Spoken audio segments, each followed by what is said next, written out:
Halo generasi Smart, kali ini kita akan belajar biologi mengenai materi komponen kimia penyusun sel. Bersama saya, Muhammad Afdal Fadli. Yuk simak video ini sampai selesai. Komponen kimia penyusun sel. Semua bagian sel terdiri dari beberapa komponen senyawa kimia. Aktivitas sel dan kehidupan juga merupakan hasil reaksi kimia yang berlangsung di dalam sel. Komponen kimia sel mencakup semua aktivitas sel yang dikenal sebagai protoplasma. Protoplasma adalah zat yang kompleks tersusun dari unsur-unsur kimia. Ada dua senyawa kimia penyusun sel. Yang pertama senyawa anorganik dan yang kedua senyawa organik. Nah, yang pertama senyawa anorganik penyusun sel. Nah, senyawa anorganik penyusun sel itu yang pertama adalah air. Air adalah unsur dengan rumus kimia H2O. Molekul air tersusun dari dua atom hidrogen yang berikatan secara kovalen dengan satu atom oksigen. Air secara fisik tidak memiliki warna, tidak berasa, dan tidak berbau. Air yang merupakan komponen sel yang dominan berfungsi untuk yang pertama sebagai pelarut, ya. Nah, maksudnya apa sebagai pelarut? Jadi, pelarut berbagai zat organik maupun anorganik. Misalnya, jenis-jenis ion, glukosa, sukrosa, asam amino, serta berbagai jenis vitamin. Nah, yang kedua, air merupakan media transport berbagai zat yang terlarut untuk berdifusi atau bergerak dari satu bagian sel ke bagian sel yang lainnya.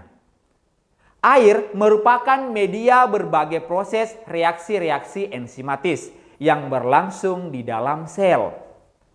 Air digunakan untuk mengabsorpsi panas dan mencegah perubahan temperatur yang drastis di dalam sel. Nah, yang selanjutnya vitamin. Komponen kimia selanjutnya adalah vitamin. Vitamin memang dibutuhkan dalam jumlah yang kecil, tetapi harus ada yang mendukung berbagai fungsi sel dalam proses metabolismenya. Peranan vitamin adalah untuk menjaga fungsi metabolisme, pertumbuhan, dan sebagai penangkal radikal bebas. Beberapa contoh vitamin yang kita kenal adalah ada vitamin A, ada vitamin B1, vitamin B2, B5, ada vitamin C, vitamin D, E, K, dan vitamin H. Nah, komponen yang selanjutnya adalah mineral. Mineral adalah komponen struktur sel yang berfungsi dalam pemeliharaan fungsi dan kerja metabolisme, pengaturan enzim, menjaga keseimbangan asam basa. Di dalam sel, mineral ada yang terkandung dengan jumlah yang besar atau makromolekul dan ada juga dalam jumlah yang sedikit atau mikroelemen. Beberapa contoh mineral makroelemen misalnya kalsium Ca, fosfor P, magnesium Mg, natrium Na, klor Cl, dan belerang S.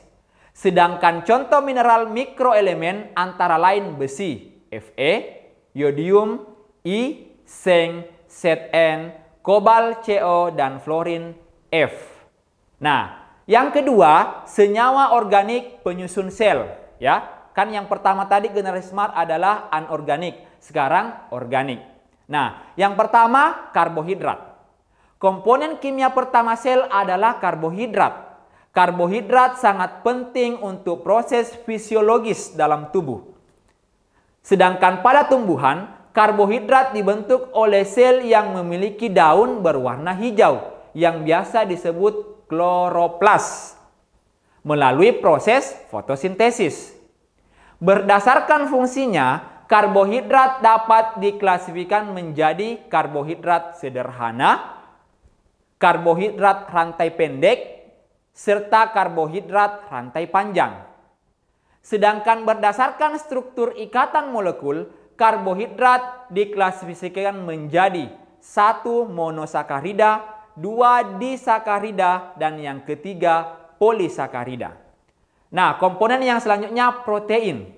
Jadi lebih kurang 10-20% isi sel terdiri atas protein generasi Semar, ya. Protein merupakan makromolekul dengan berat molekul berkisar 10.000 sampai 10 juta Dalton. Berdasarkan komponen penyusunnya, protein diklasifikasikan menjadi 2 kategori. Yang pertama, protein sederhana. Yang kedua, protein terkonjugasi. Nah, apa itu protein sederhana? Jika proteinnya ini dihidrolisis, maka hanya akan menghasilkan asam amino. Sedangkan protein terkonjugasi, jika protein ini dihidrolisis, maka akan menghasilkan asam amino dan senyawa organik atau anorganik. Komponen selanjutnya adalah lipid. Lipid atau lemak adalah senyawa organik berminyak atau berlemak yang tidak larut dalam air. Ya. Nah, tetapi larut dalam pelarut nonpolar seperti ether, kloroform, dan benzena. Lemak tersusun atas unsur karbon C, hidrogen atau H, dan oksigen O. Lemak dibangun oleh gliserol dan asam lemak. Dalam sel hidup, lemak berfungsi sebagai komponen utama membran plasma, pembentukan hormon, dan pembentukan vitamin. Dan komponen yang terakhir adalah asam nukleat. Asam nukleat merupakan senyawa penting yang terdapat di dalam sel generasi Semar, ya. Tersusun atas unit-unit nukleotida. Setiap nukleotida tersusun atas basa purin atau pirimidin yang terikat, ya, terikat pada gula pentosa dan diesterifikasi dengan asam fosfat. Fungsi asam nukleat adalah untuk mengontrol aktivitas dan membawa informasi genetik.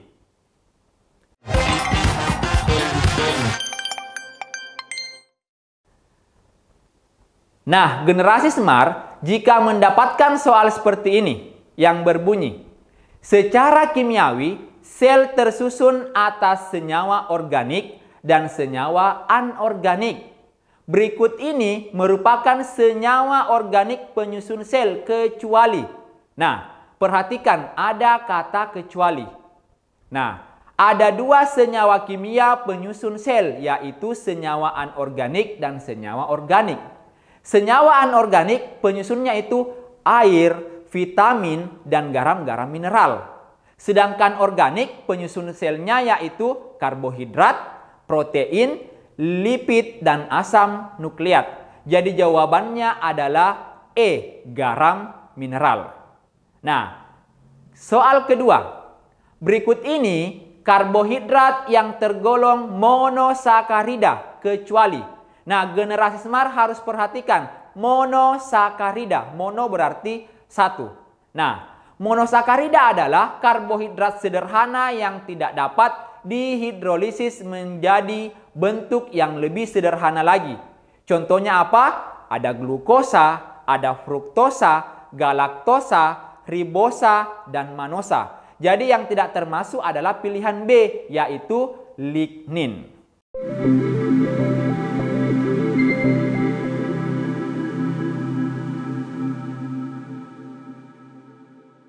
Semoga membantu ya generasi Semar. Sampai ketemu pada pembahasan soal selanjutnya.